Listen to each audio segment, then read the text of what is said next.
So ayun guys, may magandang balita ako sa inyo, lalo na sa mga Facebook content creator. Kasi, alam naman po natin na kahit dito sa Facebook, dito sa YouTube, na kailangan mong makaipon ng $100 para magkasahod. Okay, di ba?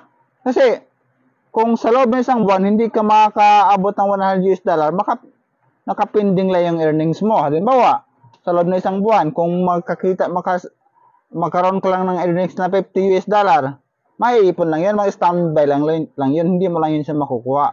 Ganon din sa Facebook. Pero may bagong update si Facebook. Ano nga ba ito? Ito, may ipapakita ko sa inyo kasi baka mamaya sabihin nyo, gawa-gawa ko lang ito. Ayan po, tingnan nyo. May nakalagay dyan. Facebook has sent you a money, $74. At yung date, may date dyan, bago lang yan. Nitong August lang yan. Oh, di ba?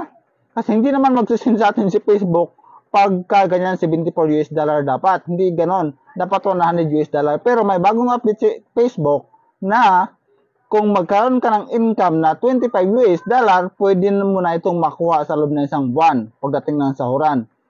Ang ganitong sa ibang bansa, ang alam ko sa ibang bansa lang yung ganito. Pero may bagong update siya. Basta PayPal user ka. Katulad ko, PayPal yung gamit ko. Kaya kahit hindi nakabot ng $100 yung earnings ko, nasa sahod ko. Kasi nga, may bagong update siya. So, ano bang kinaganda nito? Ang kinaganda nito